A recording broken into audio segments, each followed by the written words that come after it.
Hey, thank you for joining us today. We have our year-end celebration with our keynote speaker, Bill McKibben, and Bill will get started in just a minute. I wanted to give a brief introduction for our 2025 lecture series, which we've got most of the year filled out. As we've been breaking things into a spring and fall series, our spring lecture series is going to be really fascinating. On January 8th, we'll have Dr. Philip Landrigan talking about plastics and their impact on human health.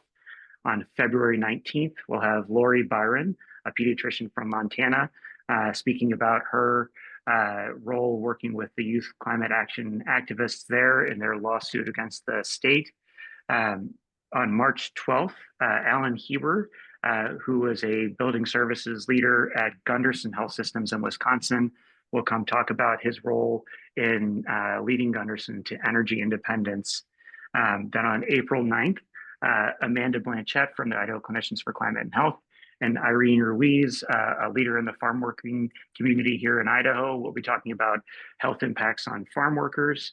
And we do not have a confirmed speaker yet for May, but we'll be having a talk on heat sometime in the month of May. So it's going to be a great first half of our year next year. And now I have the great privilege to introduce Bill McKibben. In addition to being a hero of mine, Bill is a contributing writer to The New Yorker and a founder of Third Act, which organizes people over the age of 60, which I know there are a lot of you in the audience right now. So take a look at Third Act. It's a great organization which organizes folks to work on climate and racial justice. He founded the first global grassroots climate campaign, 350.org, and serves as the Schumann Distinguished Professor in Residence at Middlebury College in Vermont. In 2014, he was awarded the Right Livelihood Prize, which is sometimes called the Alternative Nobel in the Swedish Parliament. He's also won the Gandhi Peace Award and has honorary degrees from 19 colleges and universities.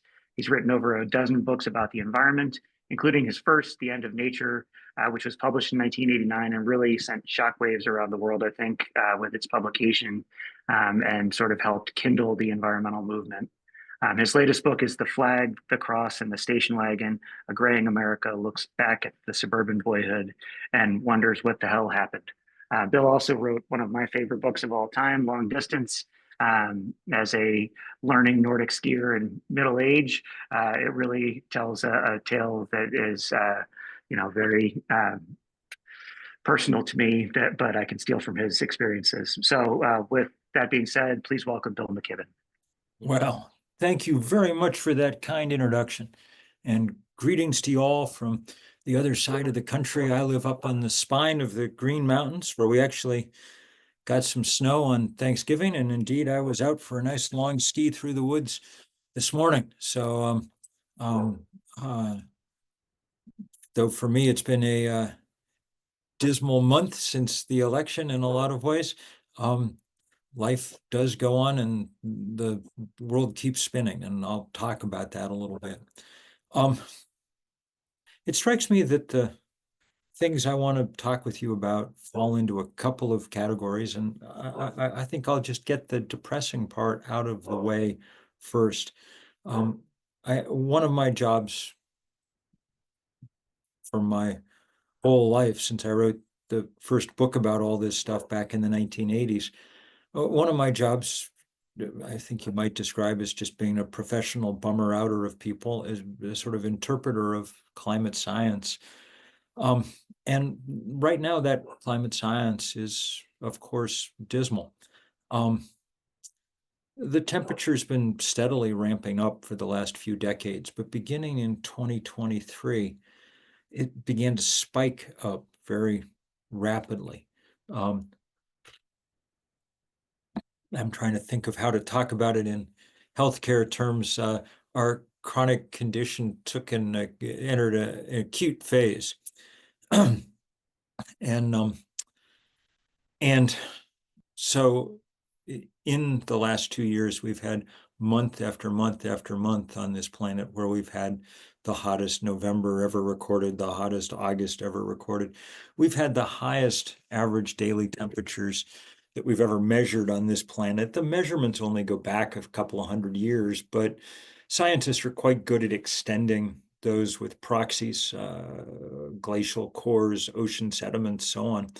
And everybody's quite confident that 2023 and 2024 have seen the hottest temperatures on our planet in at least the last 125,000 years, which which is quite a while. I mean, the anthropologists tell us that 125,000 years ago is roughly when people began etching things on symbols on bone, so really no human civilization has lived on a planet as hot as the one that we currently inhabit.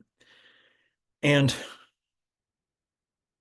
that heat is already producing large scale effect, which you all have seen and know about, and probably in many cases experienced in Idaho, often in the form of fire. The effect on the planet's hydrological cycle is the most obvious of all the things that's going on. Warm air holds more water vapor than cold. That's simple physics. And so in arid areas, you get more evaporation, more drought. When the temperature gets high enough, almost as night follows day, you get fire. And that's what we've seen across the American West. And in the last couple of years, we've seen it in the boreal north.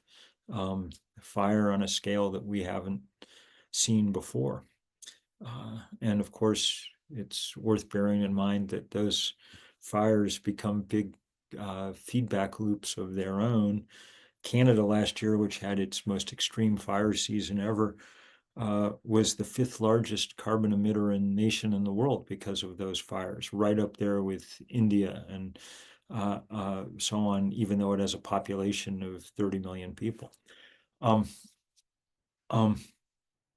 Once that water vapor's up in the atmosphere, it has a residence time in the air of about 7 days on average, so it comes down quickly, and it tends to come down in deluge, in downpour, in flood.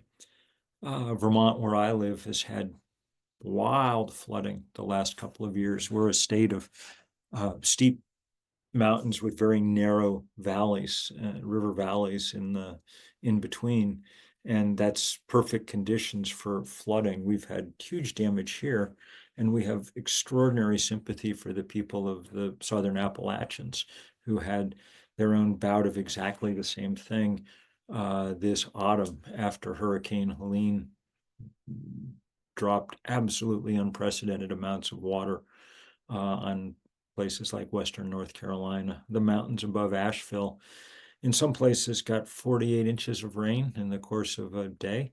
At least that's what the radar seems to indicate.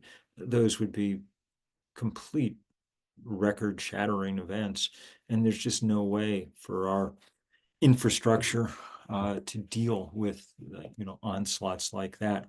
Some of you may have seen those memorable pictures of 100 people standing on the roof of the hospital waiting to be rescued from the floodwaters rising all around. If it's bad in places like Vermont or North Carolina, it's obviously much worse in poorer parts of the world that lack the resilience that money can provide. Northern Africa has had its worst flooding, say, in the last 2 years too. Libya last year had its biggest rainstorm, enough that it washed 2 dams out of a river, and then the river poured into a coastal city where it washed 10,000 people out to sea, and they drowned in the course of an hour.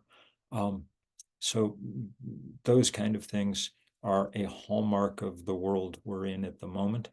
And it's an incredibly unfair hallmark. The entire continent of Africa has put about 3% of all the greenhouse gases in the atmosphere. That's it. The 3% of us who call ourselves Americans have put about 25% of all those greenhouse gases up there.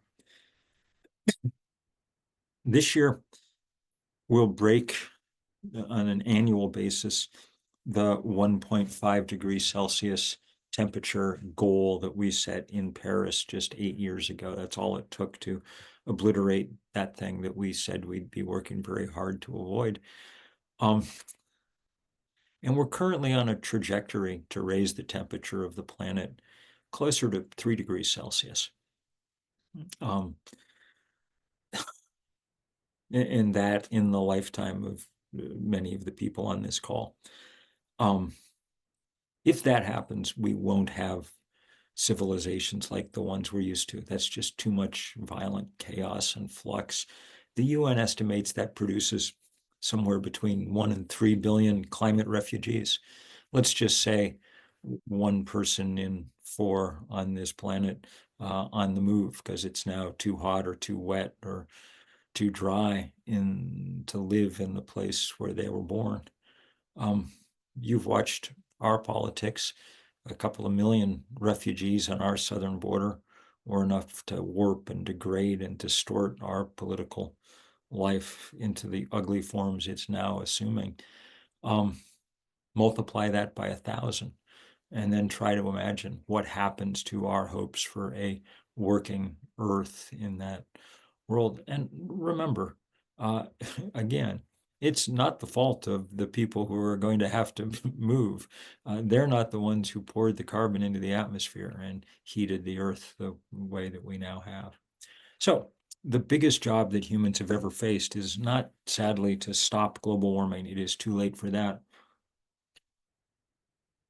But to try and stop it short of the place where it cuts civilization off at the knees, which maybe we can still do.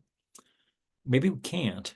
There have been alarming signs in the last couple of years that some of the biggest physical systems on the planet are starting to really falter and flicker now. I could talk about 7 or 8 of them: the Antarctic ice sheet, the Amazon. But just as one example, the great ocean currents of the Atlantic, which are responsible for bringing huge amounts of heat north from the equator, seem to be in danger of very quickly stopping because there's so much fresh water pouring off Greenland and changing this salinity and hence the density of the Northern Ocean, that great conveyor belt is breaking down. And if it does, the results are not worth thinking about. It's civilization scale challenge. If we're going to do anything to ameliorate this, the other thing to be said is it has to happen fast. Any climate solution that isn't fast isn't a solution, because the world's climate scientists told us a couple of years ago that to have any hope of staying on anything like that Paris pathway, we needed to cut emissions in half by 2030, which is 5 years and 3.5 weeks away by my watch. So not a huge amount of time.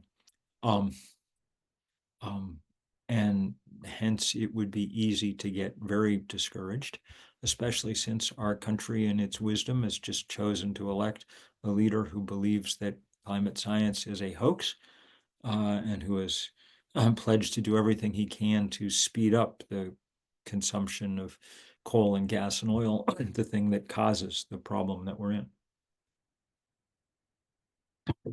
All right, that's the dismal, dangerous part. I will take a breath and you can take a breath, and then we will proceed to talk about what we're going to actually do about this, because the options are better than they were even a couple of years ago. In fact, we have more possibility by far than we've ever had before, driven by the simple fact that engineers have managed to knock down the price of clean energy from the sun and the wind and the batteries to store that when the sun goes down or the wind drops. They've dropped the price of all that stuff about 90% in the last decade. Sometime in the last 3 or 4 years, we crossed some invisible line where it became cheaper to produce power this way than it is to burn stuff to make it happen. And I don't think that's sunk in yet. I don't think people fully understand it, even people who care about this stuff. I think we still think of this stuff as alternative energy. It's like the Whole Foods of energy, but really it's the Costco of energy now. It's the cheap stuff available in bulk, ready to go on the shelf. And the places that have figured that out and put it in use are showing some really remarkable things right now. California, the fifth largest economy in the world, is the place in America that's taken it most seriously. And California reached some tipping point of its own in the past year. It got enough solar panels and enough batteries in place. And California is now, for pretty much every day since the 1st of March, has generated more than 100% of the electricity that it used for long stretches of the day from renewable sources. That means that at night, when the sun goes down, the biggest source of supply to the California grid is often batteries that had been soaking up sunshine all afternoon, batteries that didn't exist on that grid just 3 or 4 years ago. And as a result of that, California this year will use about 25% less natural gas to produce electricity than it used in 2023. A 1-year drop in consumption of maybe the dirtiest of all fossil fuels in climate terms, that's a big number. That's the kind of number that applied on a large scale would do an awful lot to take a bite out of that 3 degrees Celsius. And the state that's now surpassing California in the rate at which it's building all this stuff is Texas, which should be good news for those of you who live in reddish states. I mean, look, Texas is the ultimate center of the hydrocarbon universe, but it's finding it hard to avoid the lessons that economics are providing. And it's not just or even mainly in this country. I was just looking at the stories from, truly interesting story from Pakistan this year. Beginning in January, Pakistan, by the way, the country that's probably suffered more from climate change than any other, week after week of impossible heat waves in much of Pakistan, with the temperature routinely above 120 degrees Fahrenheit. And the 2 biggest floods the Earth has seen since Noah in the last decade. The last one flooded a third of the country, put 35 million people on the move. I mean, truly epic. This year, in January, analysts started noticing that there was a pretty dramatic drop in demand for power on the national grid in Pakistan, about 10%. We don't see drops like that except during deep recessions or something like COVID, and that wasn't happening there. So people tried to figure out what was going on. And their biggest tool for doing that turned out to be Google Earth. They started looking at pictures from Lahore and Karachi and Islamabad. And what they discovered was that people had just begun putting up huge numbers of solar panels. There are a lot of cheap Chinese solar panels on the market now, an oversupply of capacity in those Chinese factories, and Pakistan's next door, so a lot of it's leaking quickly right there. Pakistanis, by this point in 2024, have over the last 12 months installed by themselves on their roofs solar power equivalent to roughly 50% of the national electric grid. That's almost unbelievable.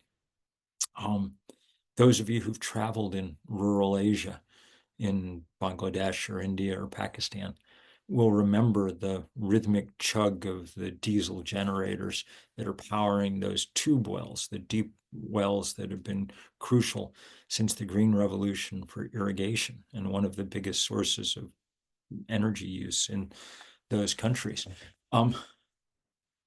Farmers are tired of paying the price for more diesel fuel all the time. And so they were early adopters this year of these solar panels. They often lack the money to put them up on the metal posts that we've gotten used to. they're just laying them flat on the ground and using them to power those pumps.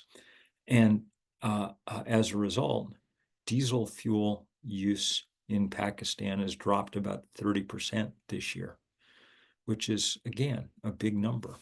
All around the world now, finally, we're installing solar power at the rate of roughly a gigawatt. That's the rough equivalent of a nuclear power plant, a gigawatt about every 18 hours. And to really start meeting the targets that scientists have set, we'd only have to increase that to about every 12 hours. We need about another 50% increase in the rate at which we're doing this, which won't be easy, but it's also not impossible. It's clearly technically possible, and there's enough factory capacity in China alone to produce the necessary equipment, sun and wind, and the batteries to store them. It doesn't come without cost. There has to be some mining, but much less mining, for the simple fact that when you dig up something like lithium, you put it in a battery and it works for 25 years. When you dig up coal, you set it on fire and you have to go dig some more the next day. It'll take some land, but not an insane amount of land, less than we're currently using to drill for oil and gas in this country, say, and definitely far less than we're using to grow corn to make ethanol for gasoline. That's an almost unbelievably inefficient and stupid use of our land, and far better to be putting up solar panels and wind turbines instead, especially since they provide powerful economic boosts, or can anyway, to the places where they're installed. I've spent my life in rural America, and I think this is actually one of the few real breaks that rural America can get. The idea that it's going to be a place able to produce its own energy instead of shipping off boatloads of money to Texas or Saudi Arabia every month.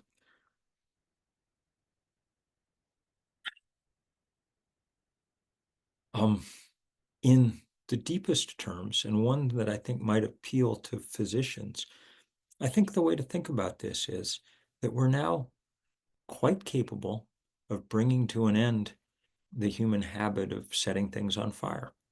Humans have been doing that for 700,000 years. That's what the sort of archaeologists tell us are the first campfire rings they can really establish. And fire was a useful thing. Darwin said that fire and language were the two things that really set us apart as a species. Fire let us cook food, which gave us the big brain. Fire let people move north and south from the equator. Nobody living in Idaho before there was fire. The anthropologists even think that sort of standing around the campfire every night for eons helped produce some of the social bonds that mark our species. Think of it as a kind of proto-Zoom, And when we learned to control the combustion of coal and gas and oil, that was the Industrial Revolution, and it produced modernity, all the things that we know and take for granted. But the cost now of that combustion is too high. It's much too high in terms of the almost unbelievable damage that it's doing to everything on the planet by upending the climate. And it's also much too high in the toll that it takes on human health. The best metadata analyses that I've seen over the last couple of years show that about 9 million deaths a year on this planet, which would be about 1 death in 5 on this planet, is caused by breathing the combustion byproducts of fossil fuel, those particulates that lodge in one's body. If you've been to Delhi or Shanghai in recent years, you won't have any huge problem understanding this, but it happens here too. I hear you're having an inversion in Boise today, so don't breathe too deeply, because I bet the car exhausts are beginning to pile up. There's hundreds of thousands of cases of childhood asthma in this country every year. that come from breathing those particulates. And all of it now unnecessary.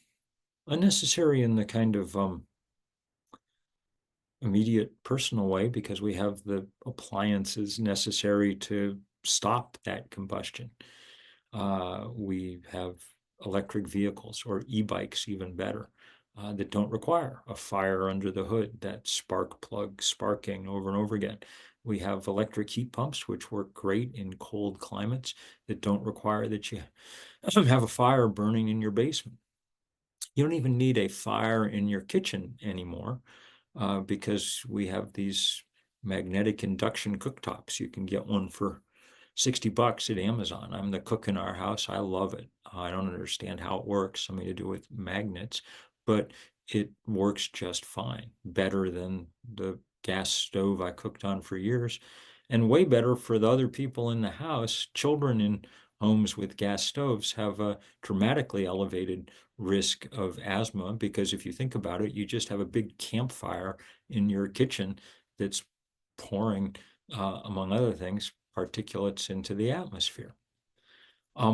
And we don't need it anymore in the kind of much larger sense. We can put out the really big fires in our power plants and factories, because we've learned how to harness the power of that large ball of burning gas that the good Lord was kind enough to hang 93 million miles up in the sky.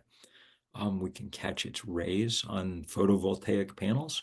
We can take advantage of the fact that it's differentially heating the earth to produce the winds that turn those turbines. Good all around. I think that's a really powerful and beautiful potential moment in human history. But again, to make a difference, it has to happen fast. I'm confident that 40 years from now, we'll run the planet on sun and wind because it's so cheap. But if it takes anything like 40 years to get there, then the planet we run on sun and wind will be a broken planet, and we do not want that. We do not want it for many reasons, including for this audience, its obvious impact on human health. I've talked about the danger that fossil fuel poses, but of course you can also figure out all the dangers that come as the planet warms. I remember a trip to Bangladesh many years ago, a country that will suffer badly from the chronic effects of climate change as the Bay of Bengal steadily rises.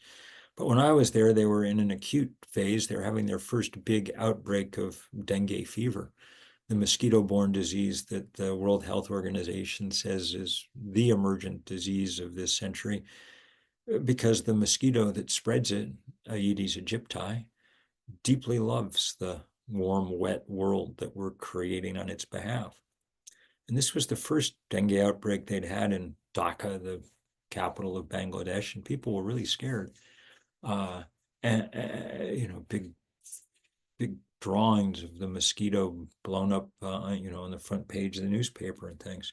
I was spending a lot of time in the slums, so eventually I got bit by the wrong mosquito, and I was as sick as I'd ever been, but of course I was strong and healthy and well-fed going in, so I didn't die. A lot of people did. But for me, it was emblematic of the unfairness of all of this. The 180 million people in Bangladesh are a rounding error in terms of the amount of carbon they've poured into the atmosphere. And B, just of the bottom line health implications of what we're doing. The human body wasn't designed to thrive in the conditions that we're now creating for it. And I find that incredibly sad to contemplate, that given a world that supported us, we're managing to wreck it. So big solution, big problem on one hand, big solution on the other. In an intelligent world, I think that we would be using all the resources and energy that we have to be building out that renewable energy just as fast as we can, because it's the only thing that's cheap enough and quick enough to build that can actually provide relief in rapid order. But we're not doing that. And of course, a big reason that we're not doing that is that there's a powerful and interested party that doesn't want us to, and that's the fossil fuel industry. Because for them, that transition represents the foregone income from their reserves of coal and gas and oil, valued at the moment in the many trillions of dollars. And so they've been wise to spend a lot of money gaming our political system for decades now to spread climate information, disinformation, and to elect climate deniers, a task at which they've succeeded in November. So the question becomes, in that environment, how do we manage to press forward and make the progress that we need to make? And I don't pretend to have absolute answers on how we do this, merely to say that I think that what's going to be important is pushing on the increasingly open door that is the economics of clean energy and its possibilities. I started Third Act a few years ago to organize older people like me around these issues.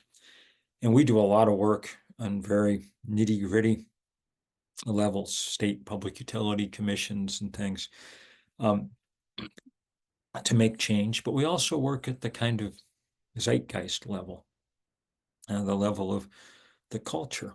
And so I think what we're going to do next year, along with many others, and I hope some of you, is try and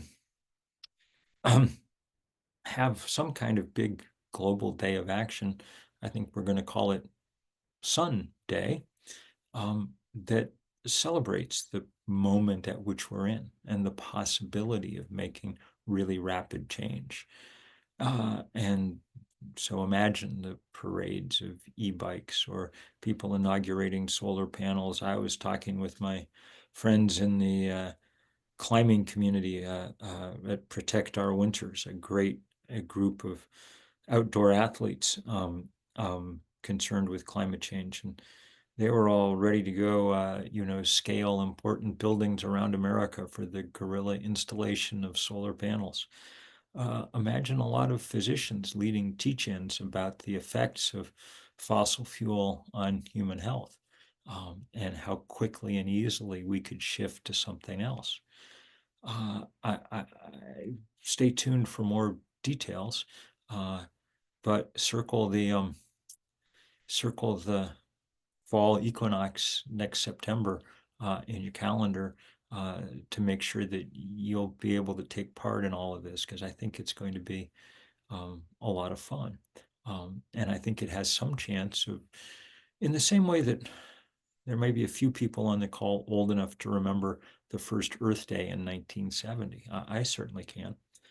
On that first Earth Day in 1970, 20 million Americans went into the streets, about 10% of the then population. It was the biggest demonstration in American history. And it convinced, in very short order, a conservative Republican president, Richard Nixon, to pass the Clean Air Act and the Clean Water Act and the Endangered Species Act and create the Environmental Protection Agency and basically all the things that the Trump administration will now try to undo. But we need that same kind of mobilization and spirit again. And we need it in part in celebration of the potential of a deeply unifying project. It's been a long time since America had a technological group project to work on. Maybe the space shot was the last real example of that. But that was about putting two guys on a different planet. This one's about bringing our star down to Earth in order to let this planet live out the rest of its beautiful life. And we'll see if we can do it. I'm, as I say, not utterly convinced that we haven't waited too long. I know too much about climate science sometimes, and I find that that reading the latest editions of Science and Nature can be a pretty harrowing experience for me. The news is mostly bad. But the news from the world of organizing people is pretty good. There are more and more people standing up, willing to take part here and demand a different future. Many of them are young. That's where much of the leadership of the climate movement has come from. But an increasing number are those of us of a certain age, which is appropriate because we have the kind of structural power, the resources, the connections, the networks, the life skills to really back up those young people and get done what needs to be done on the timetable that's required.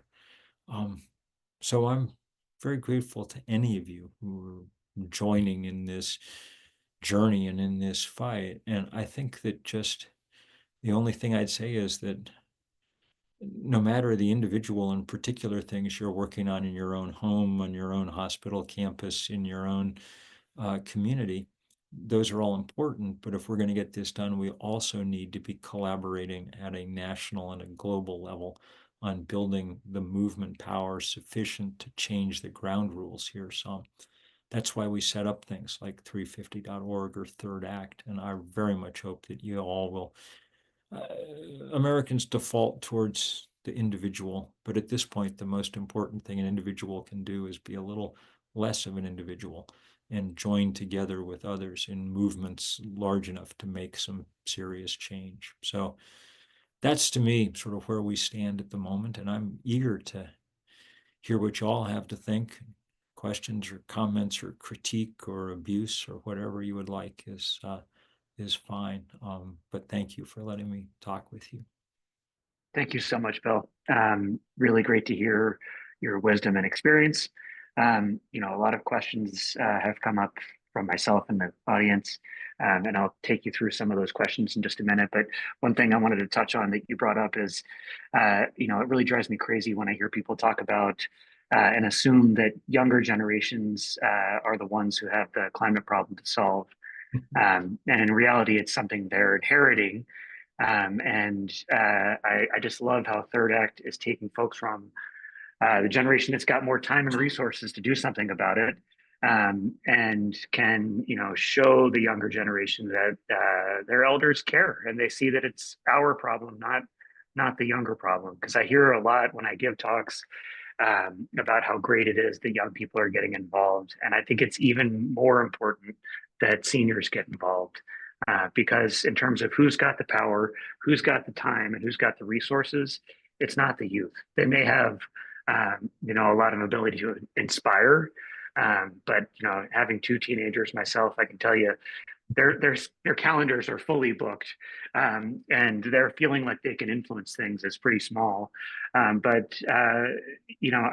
love the concept of Third Act. So thank you so much for the work that you're doing with it.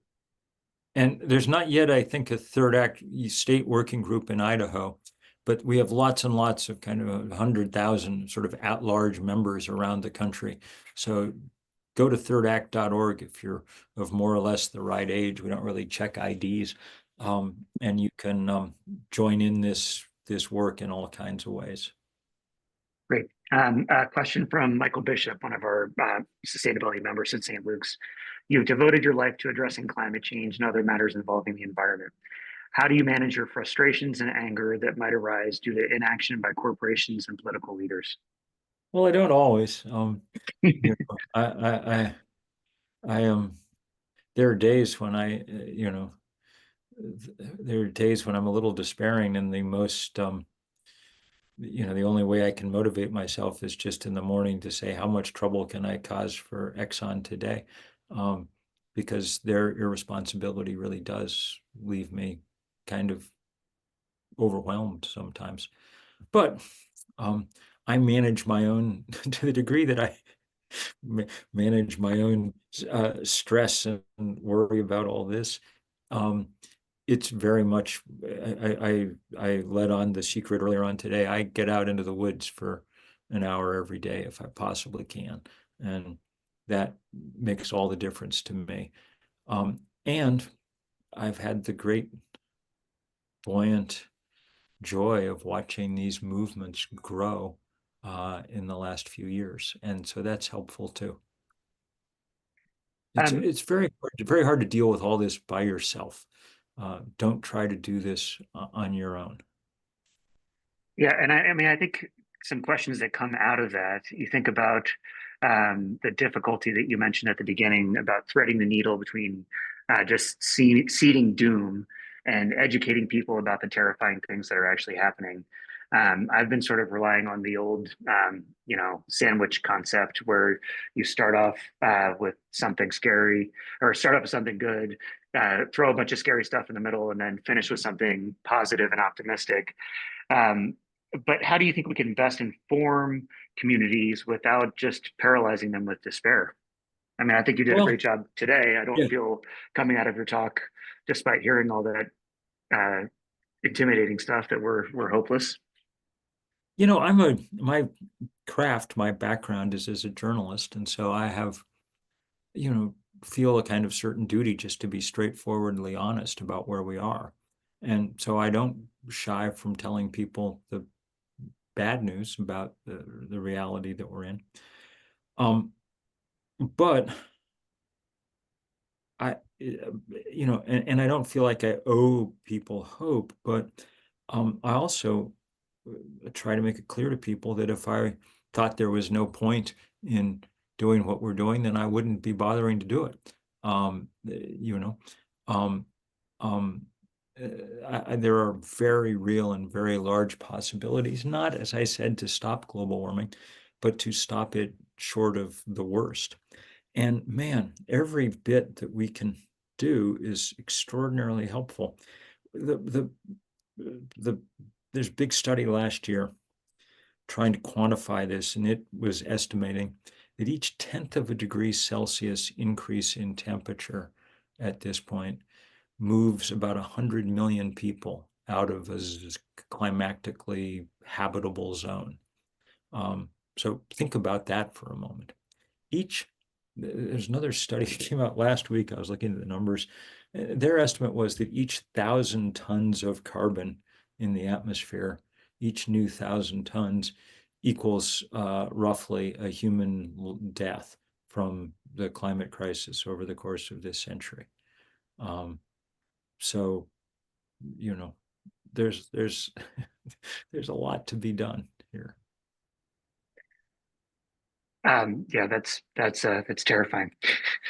So as I mentioned before we got on the screen, we're reading Hope, Human and Wild for our sustainability book club, and we have one more meeting to discuss the last chapter next Monday. If anyone's interested, just reach out to us at sustainability@slh.org.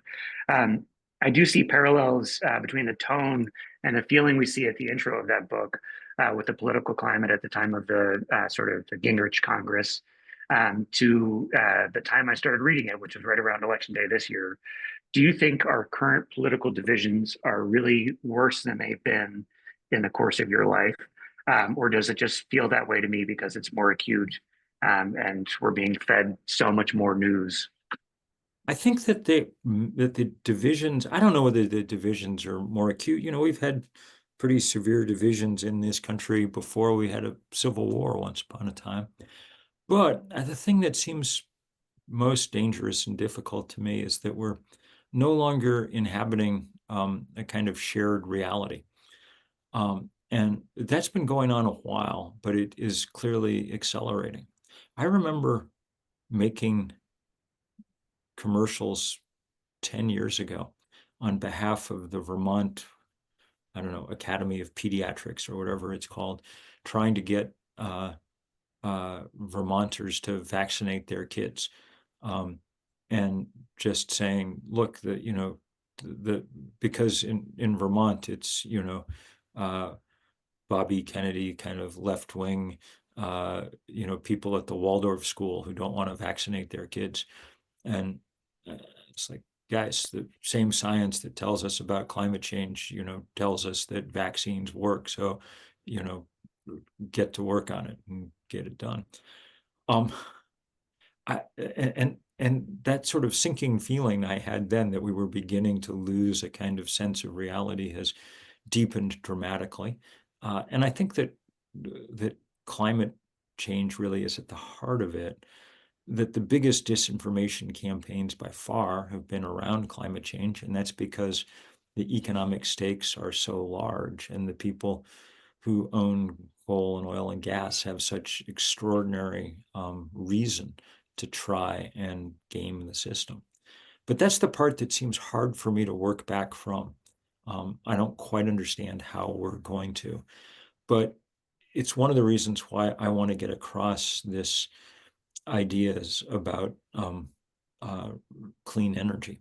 I think that if we were able to just establish the fact that we live on a planet where the cheapest way to produce power now is to point a sheet of glass at the sun, that might have some good effect across the political spectrum. The polling data is interesting. It seems to indicate that uh, solar power and wind power remain popular across political divisions. The Trump attacks have taken a certain amount of toll, but even among Republicans, support for them remains pretty high and pretty strong. There's something about people's innate understanding that it would be good to use energy from heaven instead of from hell that seems to me something to build on here. And and to build on it in ways that cross ideological boundaries. I think often conservatives like solar power because if you have some panels on your roof and a EV in your garage, then you really are the boss of yourself, independent in a way that what you can't be if you're dependent on, liberals like, being connected by the groovy power of the sun to each other. And that's all good. We can work with those kind of differences and figure out some ways around them. I just find it hard to work in a world where people refuse to acknowledge physics, that makes it harder. And I am sure that in the world of medicine, it's been a trying few years with the number of people who are refusing to acknowledge biology as a, uh, you know, as a force that that has a certain power of its own to actually determine outcomes. Yeah, indeed. I mean, I think COVID really was sort of the great equalizer between climate and health. And I think you saw a lot of similarities between the climate change movement and basic practice of medicine during COVID, where there's basic fundamental facts, things that we have studied. Science is not perfect. Science evolves continuously. And when you see the science leading us in a new direction in terms of how to take care of a medical problem, are immediately jumped upon as um, you know lying about things you did before, and it's like this is how medicine has always worked. It's just happening under a microscope at a much faster scale with COVID, with the same earnest goodwill that scientists and physicians have always had, but people sure lost that feeling very quickly and very openly. Yeah. Um, So, I think one thing that you talked about is kind of how, if we can get to net zero, we can stop the advancement of climate change. But what scares me the most about anything we've talked about is that, this summer was bad in Idaho. And if we can get to net zero, we're not reversing climate change immediately. We are stopping things at a temperature that is, another degree hotter than it is right now. And we don't have real evidence of it here in Idaho yet, but we're working on it. And this summer when the wildfires were going and the temperature was as high as it's ever been, the hospitals were completely full across the Treasure Valley area. There was just no direct causation that we've been able to identify. But I think what people don't understand is that it's going to take decades beyond getting to net zero to return to where we are today. And where we are today is already worse than where we were 20 years ago. Yep. So to that end, do you think geoengineering solutions are necessary or safe or even viable for mitigating some of the change while we work on turning the tap off of CO2 emissions? We don't know if they're viable, and they're definitely not safe. You know, I mean, uh, pouring sulfur into the atmosphere to counteract the effects of having poured carbon dioxide into the atmosphere is, if you think about it in those terms, is a fairly lunatic experiment. Uh, but um, you know, but as you know, from the practice of medicine, um, a lot of strange things happen when you're in extremis.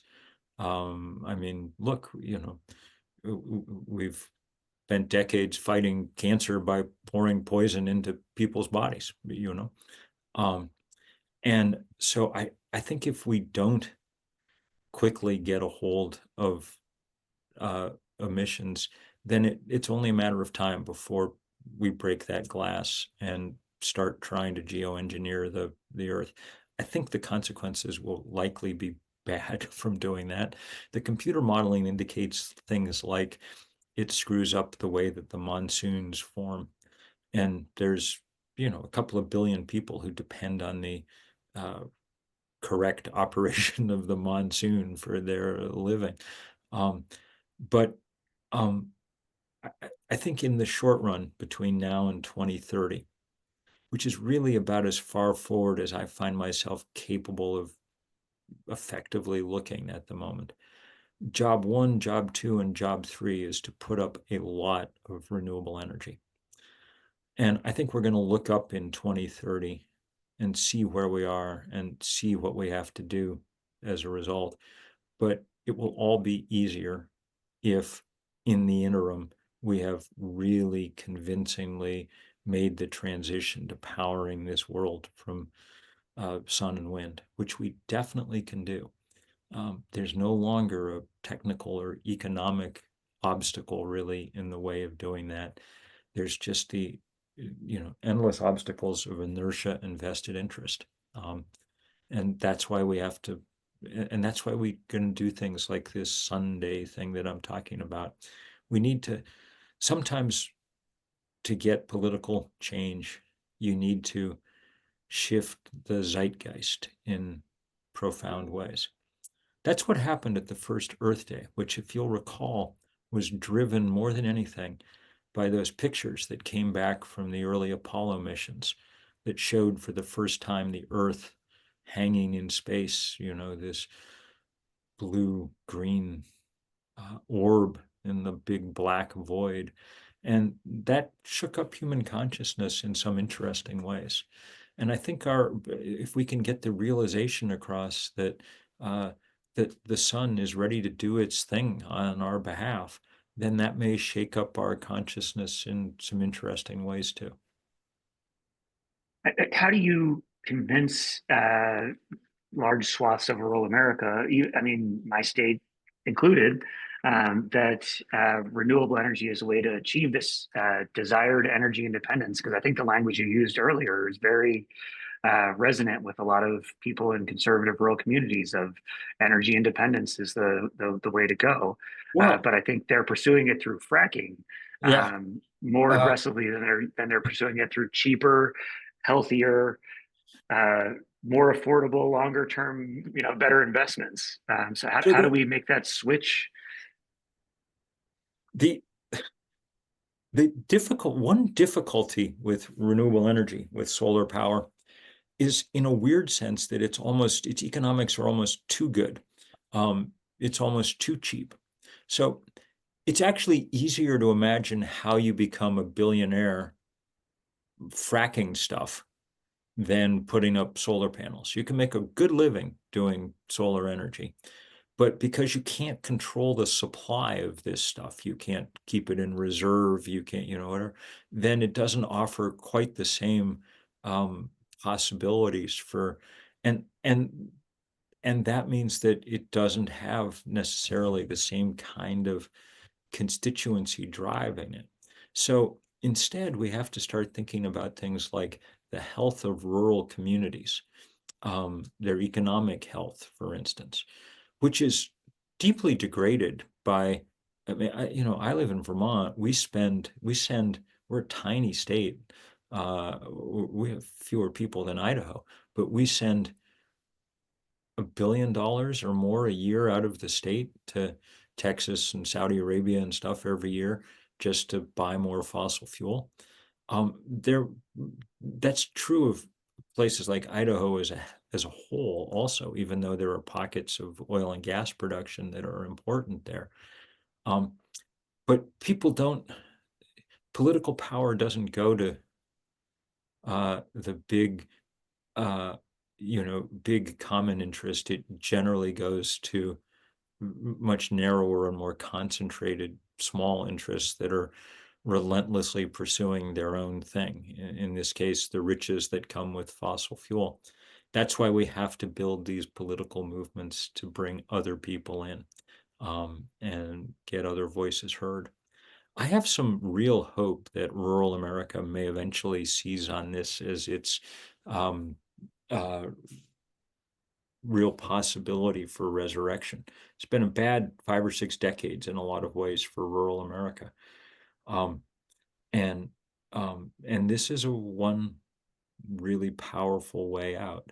The communities that have embraced solar power and wind power and now have a productive, non-boom and bust, tax-paying, revenue spinning industry, clean industry in town are lucky places. And I think we need to keep spreading the news about that. I think we've got time maybe for two more quick questions.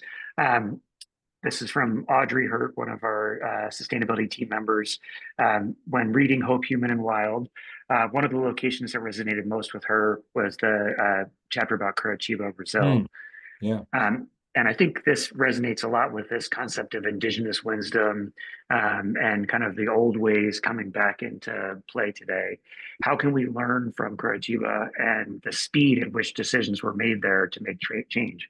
It's a very good question. I really love the stories there. And it's a good reminder that we really are capable if we have leaders who will seize the opportunity of making change pretty quickly. And we can see some of that going on now. Um, there were a few places that really took the opportunity that COVID presented to remake the urban fabric of their cities.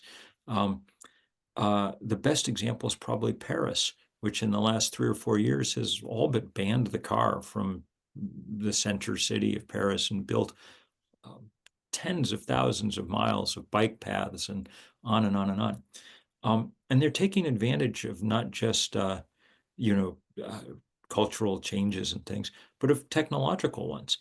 I think it's possible that the most interesting new technology of the moment isn't the Tesla, it's the e-bike. And it won't surprise me in 5 years when epidemiologists start pointing out that Parisians are healthier than they were a decade ago. And this is really one place where physicians could do us a good turn. Is keep reminding us that we'd all be a lot better off adopting communities that worked better than the ones we live in at the moment.